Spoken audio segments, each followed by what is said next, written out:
you ever been certain your telephone would ring in the next 10 seconds? Or have you ever walked down a strange street and had the feeling that you knew what lay beyond the unturned corner? Yes? Then you've had a brief encounter with the world of the unknown. You are ready for the actual human experience that follows.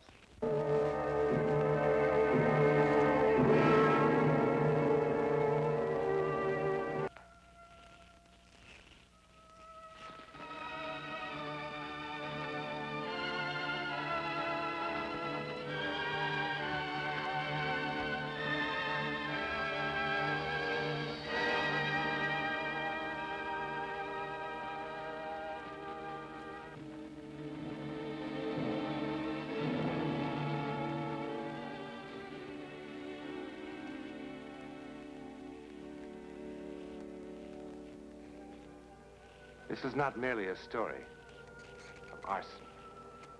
They will put this fire out in time. No one will be hurt.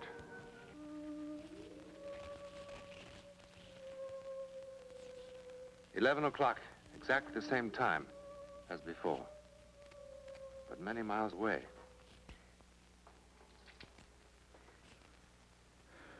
Bill, I'm going to be perfectly frank with you.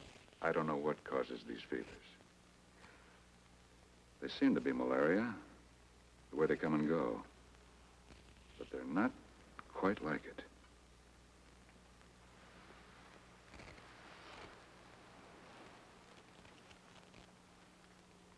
She'll be fine in the morning.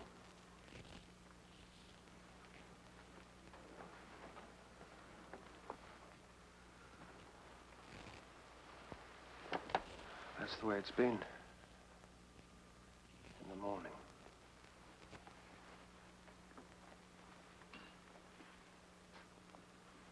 She's already past the crisis. When did the fever come on? Around 10. Inside of 15 minutes, it shot up to 103. It's the fourth time this year. I just don't know.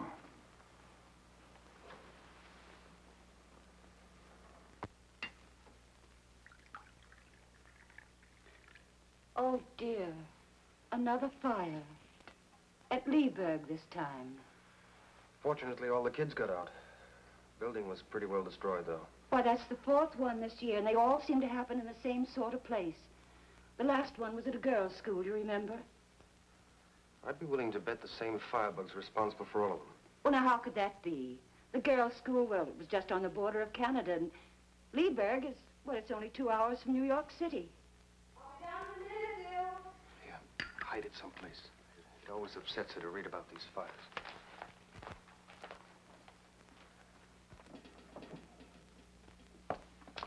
Oh, good morning, Mrs. Farley. Good morning, darling. Good morning. You know, I don't know why it took me so long to get dressed.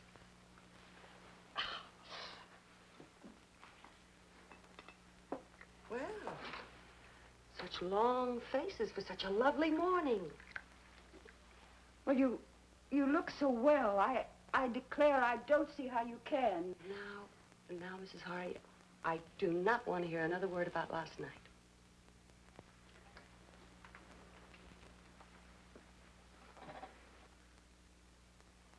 Bill. Esther. Look, What's the matter? Well, you were awfully sick last night, and... Please don't let's talk about it today. Please. All right. I love you.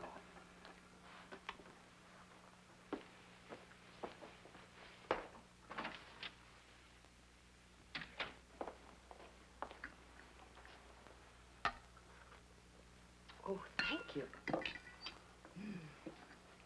Where's the morning paper? It didn't come this morning. It always comes. What's the matter? What happened? Was there a fire last night? Now, don't upset yourself, please. What did you do with it if you burned it? No, all right. Don't you tell him I told you. Please don't let it bother you. It's no concern of yours.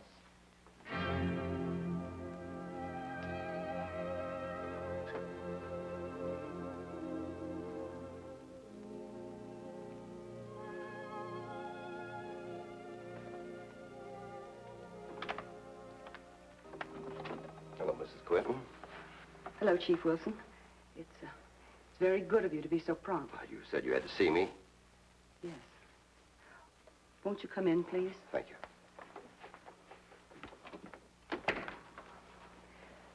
Everybody's out, so we won't be disturbed.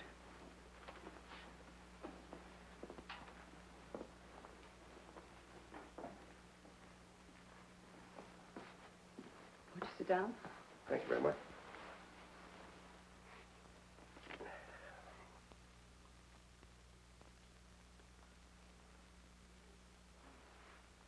What was it you wanted to tell me, Mrs. Quinton? It's about those fires. I should have come to you some time ago, but I just couldn't bring myself to. But now, I'm afraid that children might be burned to death. Oh, you mean those orphanage fires? Yes, they are terrible, but thank God they're nowhere around here. But they will be, because she will be here. Who? My sister, Emily. Oh, Mrs. Quinton. I know that she is the one that's responsible for setting all of those fires. How do you know that? I know. Because I can feel her mind working. What do you mean you can feel her mind? I always knew what she was thinking. You see, we're identical twins. I haven't seen her since we were 10, but I know what she's thinking. I see. Well, what about your sister? Does she know what you're thinking? No. No. And she never knew that I could read her mind. She had such terrible, horrible thoughts. Mrs. Quinton, I'm not sure I know what you're talking about. Everybody thought that she was kind and good and wonderful. That's what she wanted them to think. But I knew what she really was. And when those hideous fires started to break out, I kept hoping that somebody would catch her and put her away. Mrs. Quinton, have you talked this over with your husband? No. No, you see, my husband doesn't know I have a twin sister. Why not? Well, when I was 17, I left my hometown and I came to New York. That's where I met my husband. And, well, it didn't seem to be any reason for me to tell him about the past. But now, I'm afraid. It's all right, I'll take care of it once, and just don't you worry about a thing, Mrs. Quinton. Do you have to involve my husband? I mean, you know, you can imagine how ashamed I am if there were any scandal. His family. No. I'll keep it very quiet. Just don't you worry, Mrs. Quinton. Thank you. Thank you.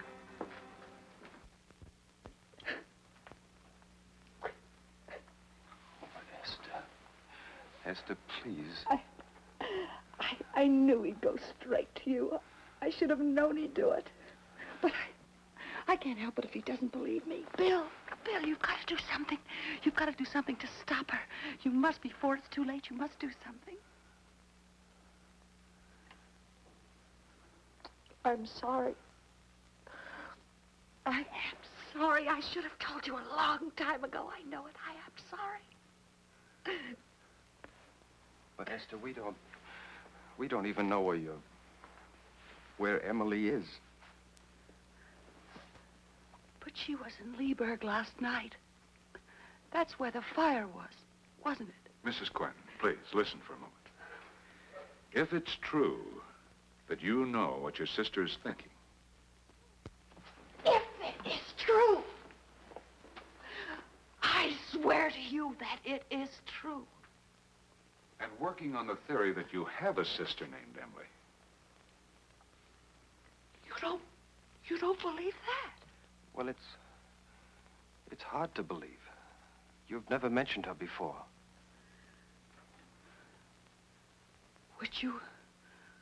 Would you believe me if Emily called me on the phone tonight?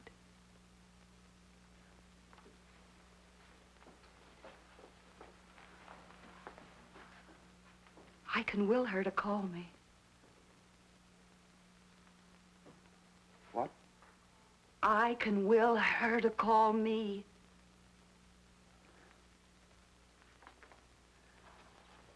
I can. If you can do that, then will her to stop setting fires. But I can't do that, Dr. Parks. Don't you think I have tried? Don't you think I've really tried?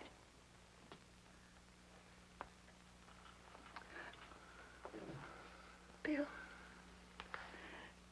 you don't believe a word I've said, do you? Well, darling, first you say that you can will her to do one thing, and then you say that you can't will her to do something else. But don't you see? I can't change what she really is. Emily is evil, Bill. She is evil. Oh, you think that I'm all imagining this, don't you? Don't you think that? No, you're worn out from the fevers. Sometimes people get strange fancies when they're ill, isn't that right? I am not insane, Bill. Don't you understand? I'm not insane. No, I am not ill, we're and not I'm not saying insane. that, Esther. We're not saying it. Emily will call here at 10 o'clock tonight. And when she does, I want you to answer the phone, Bill. And I want you to be here, Dr. Parks and Chief Wilson. And then perhaps you'll believe me.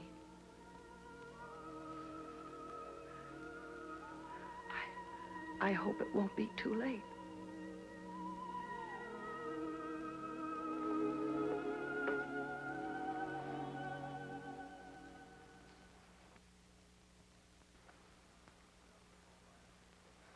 Well, if it's all right, I'll be going along then. Oh, certainly, Chief. Again, my apologies for wasting your time this way.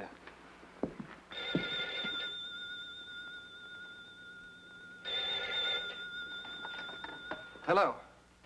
Hello? What? Gainestown, New York calling. What? Yes, this is the Quentin residence. Hello? Hello? This is William Quentin. Esther's upstairs. Who's calling, please?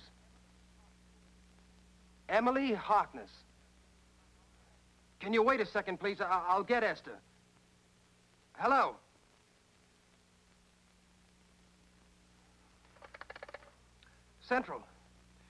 Central, we were cut off. Oh, thank you. She hung up. What did Emily say? She said, this is Emily Harkness. Is Esther there? When I asked her to wait, she laughed in a strange way and hung up. Bill! Stop her. Stop her. She started another fire Esther, again. darling, we just spoke to her on the phone. No, it's a convent school this time. It's in the back. It's spreading all through the building. We just Stop spoke. her. Listen to me. We just... Leave her again, Bill. Take her upstairs. Vernie, stop her. Vernie, stop. Stop. Stop.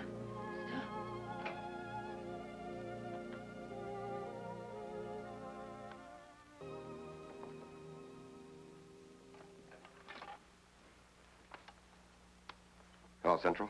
Chief Wilson. I'd like to make a long-distance call. Gainestown, New York. The police station, please hurry. Hello? Hello? This is Chief Wilson, calling from Cedar Falls. Do you have a convent or parochial school in Gainestown? St. Anne's? Thank you for your information. I'll explain later. Hello, Central. Please connect me with St. Anne's School, Gainestown, New York.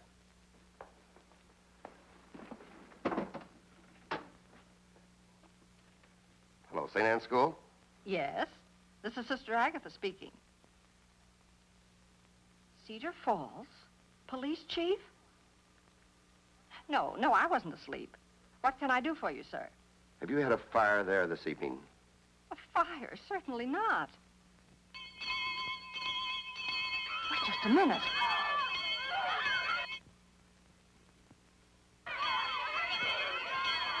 I can't talk now.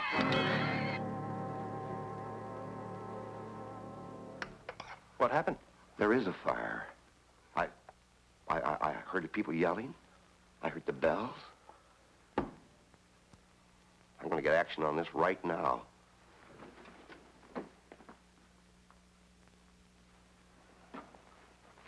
There's no sense bothering with Gainestown. She moves too fast for that. She must live somewhere. Your wife said she hadn't heard or seen her for some time, but other people have. Where did Mrs. Quinton used to live? Waterville. She was raised in the orphanage there. I'm off there right now. Bill, please tell me the truth. Did anything happen last night that was bad? I mean, I'm not talking about the phone call from Emily. Everything's all right. Try to eat something, dear. I'll try.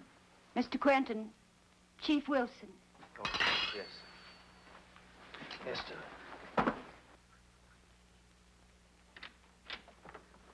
What happened? Tell me. Did you find her? Did you find her? Darling, this is a business matter. Let me No. handle it. Mrs. Quinton should hear this, too. I just got back from Waterville. Had a long talk with the superintendent of the orphanage there. Go on.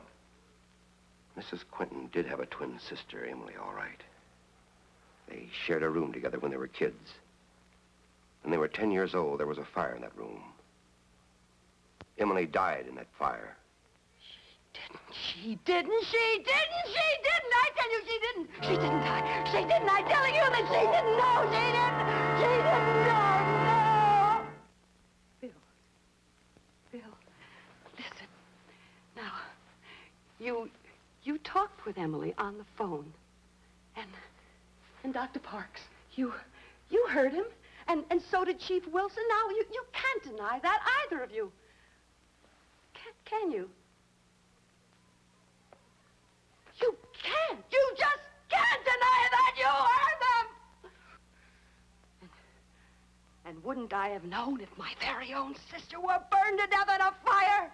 Esther, darling, for heaven's sake. I remember that fire.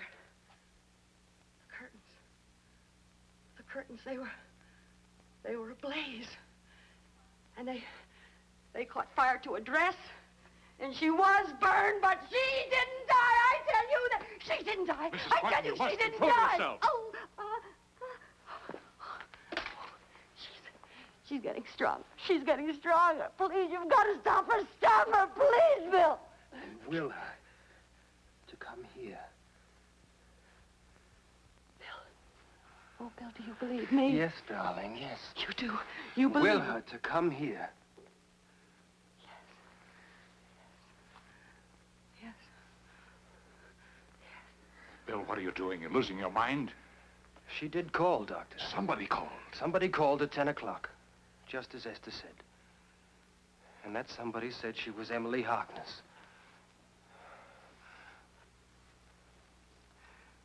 Will her to come here.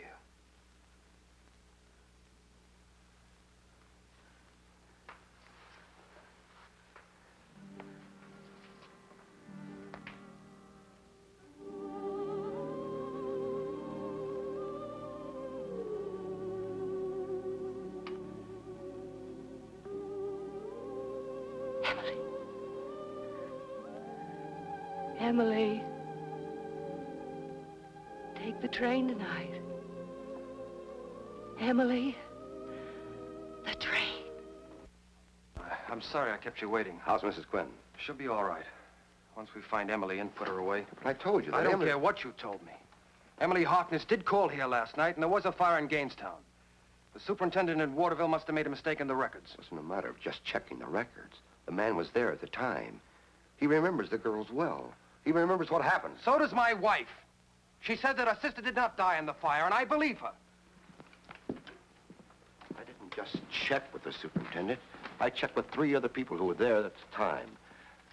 They said that Emily was a sweet, lovable girl, and that her sister, your wife, was insanely jealous of her.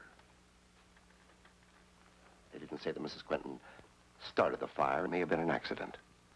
May have been an accident. What are you trying to say? All I'm trying to say is, after it happened, Esther went into a high fever. She was out of her head for quite some time. After she got over it, she never mentioned her sister again. The folks at the orphanage thought it was better that way. I prefer to believe what I heard last night with my own ears. Good night, Chief.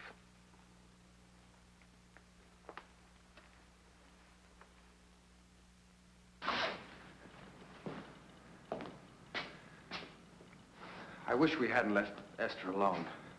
She's not alone. Mrs. Turney's with her.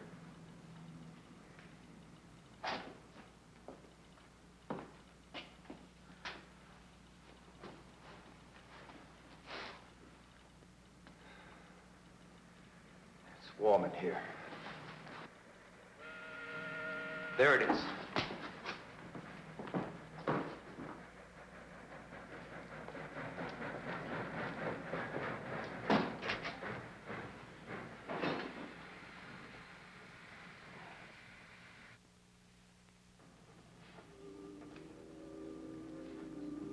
Go.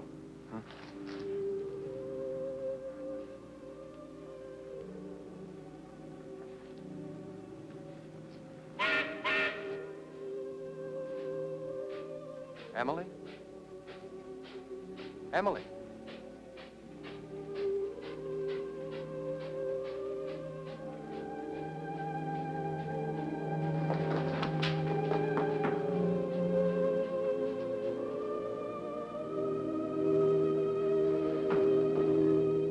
Emily!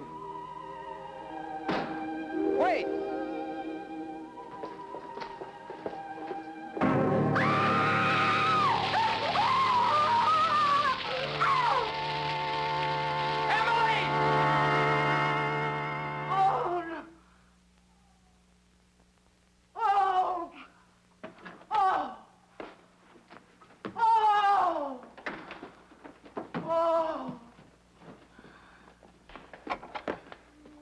Esther? Esther? Esther? Oh! She's burned. She's burned. She's burned.